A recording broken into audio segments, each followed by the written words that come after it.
So Arrow has recently ended after 8 seasons and 170 episodes, and while those episodes all came out around like the span of 7.5 years, they took place chronologically over the course of 13 years, and in all those years, Oliver Queen has faced off against a number of main villains. In fact, in terms of the numbers compared to the years, there's been more than one main villain for every single one of those 13 years, whether it be flashback main villains, which for this video I will count, or present day main villains, or even like kind of secondary main villains who are kind of main villains themselves. I'll be counting all of those things for this specific video, where I rank every main villain from Arrow, which is basically also the final version of this type of video for Arrow, because Arrow has ended. With that in mind, let's begin with the 15th best main villain in Arrow, but also, you know, the worst. I want to thank you for bringing me here. Would have taken us weeks to track you all down, and I do so hate loose ends.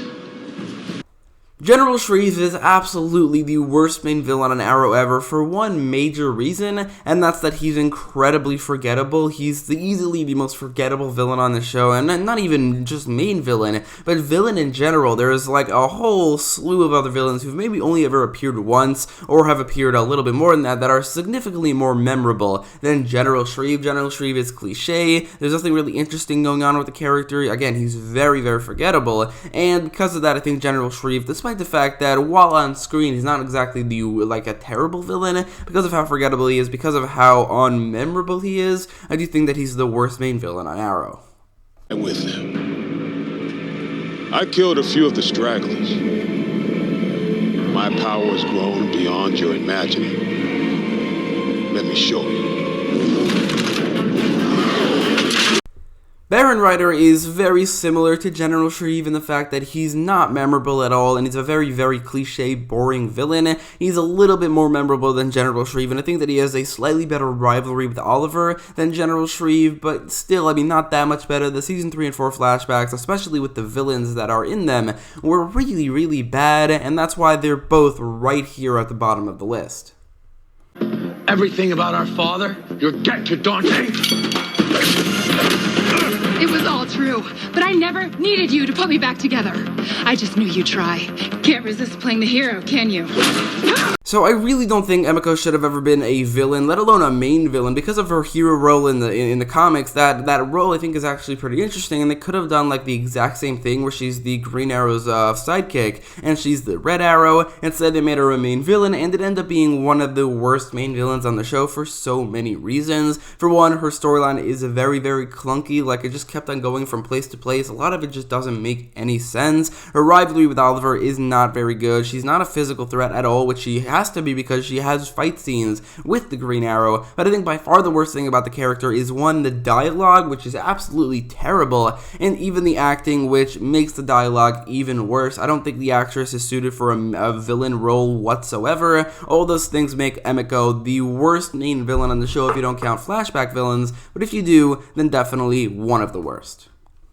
Father of science believed that for any event there was a natural cause, even if we couldn't see it. And he thought that with perfect knowledge, man could control anything. So Cayden James, I think, has two good things about him, the dialogue and the acting, which is the exact opposite, or the worst things about Emiko, which is why he's higher than Emiko, in spite of the fact that Emiko is basically what a main villain of Arrow should be, while Cayden James absolutely isn't. Being a hacker, he just doesn't work. He just brings out the worst of Arrow in terms of, you know who I'm talking about, who would hack against him. Oliver's rivalry with him is not very good, and his motivation is extremely derivative of the villain he follows, Adrian, which is, it's the same exact thing, except in the end he wasn't correct about who Oliver killed while Adrian was. It's nowhere near as interesting, and overall, while Cayden James has good dialogue and good acting, he's definitely not what a main villain of Arrow should be. Malbec, nice. How did you know that was my favorite red? So full-bodied, so full of life, unlike your security outside. Oh, and in my defense, they fired first. Damien Darhk is actually a very similar situation to Cayden James. The only reason he's higher is because on top of the dialogue and the acting, which isn't bad, he's also definitely very charismatic and a very memorable main villain. That definitely is true, but the reason he's similar is because he definitely a little bit brought out the worst of Arrow, but also he's just not what a main villain of a Green Arrow TV show should be. Much like a hacker is out of Green Arrow's wheelhouse, Damien Darhk, this guy with magical powers, is way above the Green Arrow's pay grade. He just can't deal with something like that, which is why he just didn't work out as a good main villain. The rivalry between Oliver and Damien was not as good as some other rivalries. While it wasn't terrible necessarily, it also wasn't that engaging, and while Damien Darhk would later go on to become a much better character, specifically in Legends of Tomorrow, for now he's definitely one of the worst main villains on Arrow. Let's make things interesting. I put you on the ground, you leave Star City forever. You put me on the ground, I'll do the same. Now, as a disclaimer for this one, I should say that Ricardo Diaz is actually split into two different spaces in this list, him in Season 6 and him in Season 7, because they are two different seasons, and the Season 7 one is definitely way better. In Season 6, he didn't really have all that good of a storyline. His rivalry with Oliver was fine, but it definitely wasn't all that great, and he just didn't feel like a physical menace. For the most part, I think they improved on the character quite a bit in Season 7. There was just really one episode in Season 7 which made him better than he was in Season 6, like way better, but I think in Season 6 he just wasn't all that great as the main villain. I can't finish this for you, Mr. Queen. You don't have to do this, Oliver. We both know that I do.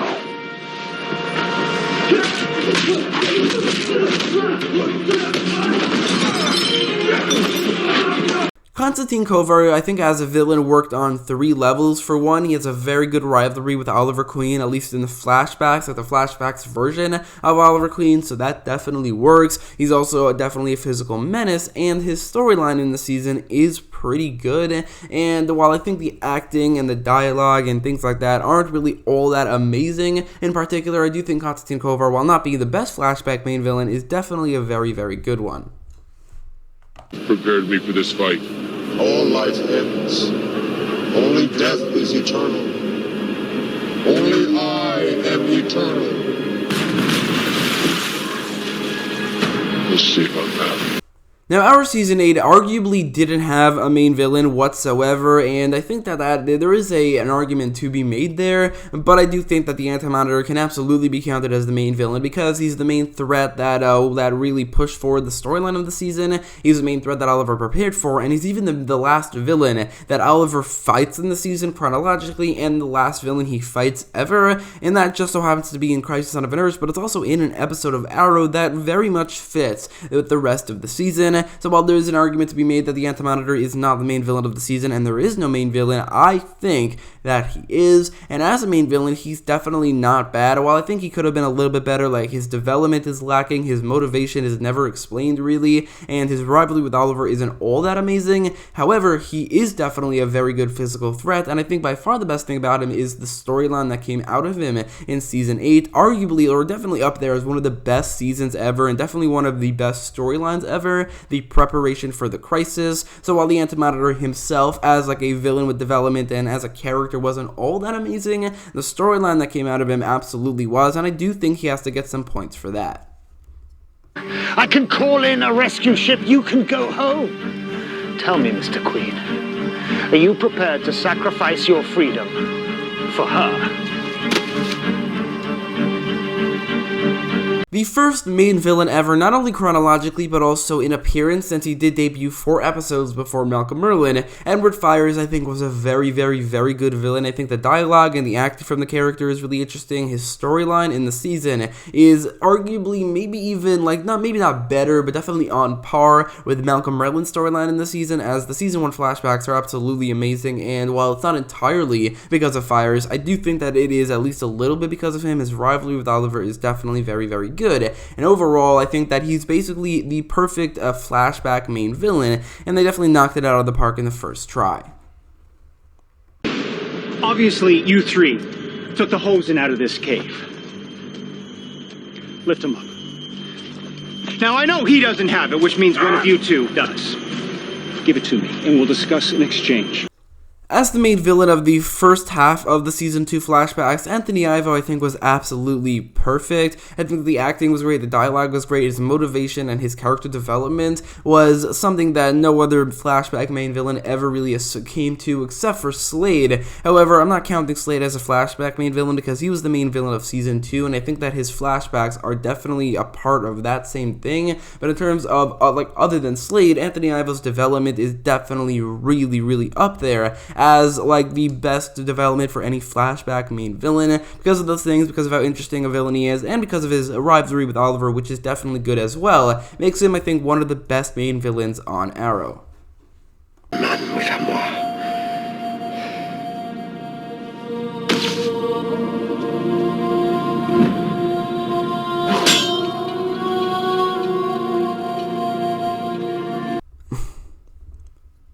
So in previous lists, I would have put Ra's al Ghul fairly low on the list, especially in comparison to other Arrow main villains, but I don't know why, the more and more I think about it, the more and more I look at this show, I think Ra's al Ghul was actually a lot better than I remember him. I think that he was a very good physical threat. I think that he had a fairly good rivalry with Oliver. His dialogue and the acting is pretty good, and while the actor Matt Nable is certainly not the best Ra's al Ghul actor ever, that would probably be Liam Neeson at this point, he definitely still was very, very good, in my opinion, in the role. The problems, the main problems with the character is, one, the storyline of Season 3, which is terrible, but that was not really his fault for the most part. It was Merlyn's. Malcolm's part in the season just makes no sense, while Ra's al Ghul's isn't great either. It definitely isn't terrible, and I do think that it isn't really that much at the detriment of the character, so I definitely think he is up there as one of the best main villains on Arrow, and while he isn't necessarily amazing, I do think that he is very good.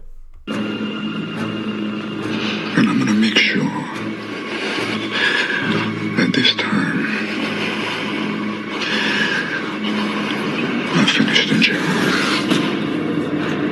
Ricardo Diaz was good enough in Season 6, or he was okay, but in Season 7, I really think that he very much upped his game, especially in Episode 7. In that episode, he was much more of a physical threat, he had a much more interesting storyline, and his rivalry with Oliver was really the main reason why he's going to be so much higher than his Season 6 counterpart, because in Season 7, his rivalry with Oliver was very, very, very good, especially in that last episode, Episode 7. Because of those things, while Ricardo Diaz, he is in the top 4, he's not necessarily amazing, but compared to all the other Arrow villains that there's been, he definitely is one of the better ones. To be saved. So you killed them all? Yes! They deserve to die! All of them! The way she died! Now, I should say that this is only counting his storyline in Season 1 because I do think that they kind of messed up the character after this season. However, in Season 1, he was an absolutely perfect main villain. The dialogue was great. The acting is some of the best acting in the entire show. While John Barrowman, I don't think really ever got to the point where he was in Season 1 after. And again, that's because of the storyline that he was given. In Season 1, he was given a great storyline with some amazing dialogue, and that really brought the best out of the actor, and he really showed his acting chops. His rivalry with Oliver was great. Again, the storyline with him, his motivation, his backstory, it's all really interesting, very, very unique for a villain. The things like this are not really the things you see very much. He was a good physical threat to Oliver, which is again something they messed up later in the show. But overall, I think that he is definitely an amazing villain, and he deserves to be considered one of the great villains of Arrow.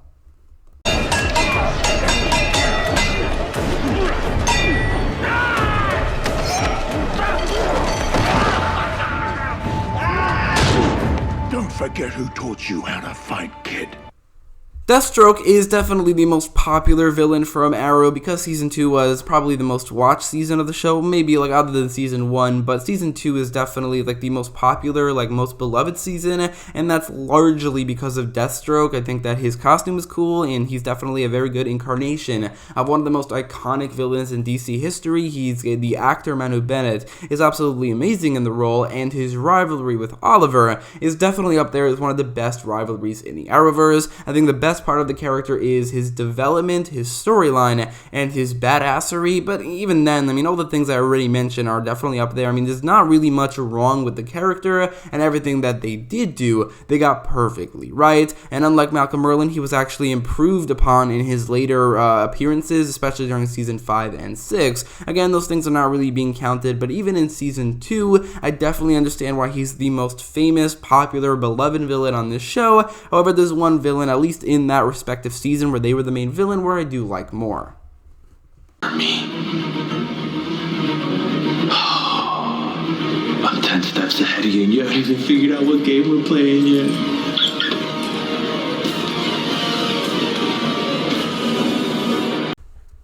And here you have my absolute favorite main villain on Arrow, Adrian Chase, aka Prometheus. Now, I do understand if you think that Deathstroke or even Malcolm Merlyn is the best villain for one season of the show, but my personal opinion is that Prometheus is the best, and the reason that is because basically anything you could think of that would make a villain good, he is basically perfect at that thing. Like the main hero rivalry, I think his rivalry with Oliver is absolutely amazing, and not only do the two characters bring out the best in each other, but also the two actors, Josh Segarra and Stephen Amell, really play off each other very, very well. The storyline is very, very good. The way they did the twist with Vigilante and Adrian Chase, that worked perfectly. The motivation of the character, it's very interesting, and the backstory and how it connects to Arrow Season 1, that was very, very creative. The acting, I would even say like the technical stuff, like the costume and the theme specifically, which add a lot to, the creepy serial killer vibe that this villain gives off, and all of those things come together to make what is, in my opinion, the best main villain that we ever got from Arrow, and also because Arrow's now over, the best main villain we ever will get. So anyway, that's my ranking for all 15 main villains on Arrow. Let me know your thoughts in the comments down below what your ranking is, or at least maybe your top 5 best, top 5 worst, something like that. And if you like this video, make sure to leave a like, share, and subscribe, and thanks for watching.